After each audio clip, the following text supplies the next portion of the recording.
Masayang ibinahagi ng singer-actress na si Angeline Quinto na malapit ang mapanood ang kanyang pinakabagong programa na The Angeline Quinto Show na mapapanood ngayong Agosto sa I Want.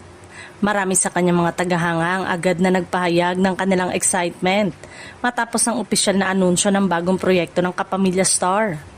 Ayon kay Angeline, labis ang kanyang pasasalamat sa ABS-CBN sa patuloy na pagtitiwala at pagbibigay sa kanya ng isang napakalaking oportunidad. Aniya, hindi niya inaasahan na magkakaroon siya ng sarili niyang show. Kaya naman determinado siyang ibigay ang kanyang buong puso at talento upang maibigay ang pinakamahusay na programa para sa mga manonood. Ibinahagi rin ni Angeline na ang bagong show ay magiging espesyal dahil magkakaroon ito ng iba't ibang segment, tampok ang musika, kwentuhan at mga panauhing siguradong magbibigay ng inspirasyon at saya sa mga manonood. Umaasa siyang magiging daan ito upang mas mapalapit pa siya sa kanyang mga tagahanga.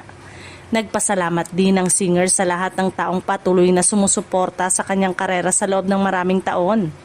Aniya, ang bawat proyekto na kanyang natatanggap ay bunga ng walang sawang pagmamahal at suporta ng kanyang pamilya, mga kaibigan at lalo na ng kanyang mga loyal supporters. Samantala ay nagpahayag naman ng kasiyahan ang maraming netizen sa social media matapos marinig ang balita. Marami ang nagsabing matagal na nilang hinihintay na magkaroon ng sariling programa si Angeline dahil sa kanyang husay sa pagkanta, natural na pagpapatawa at pagiging totoo sa kanyang sarili. Ngayong Agosto, inaasahang mas marami pang sorpresa ang ihahandog ng The Angeline Show. Sa mga manonood ng I Want, hinihikayat din ni Angeline ang lahat na suportahan ang kanyang bagong programa at muli niyang ipahayag ang kanyang taos-pusong pasasalamat sa ABS-CBN sa tiwalang ipinagkaloob sa kanya.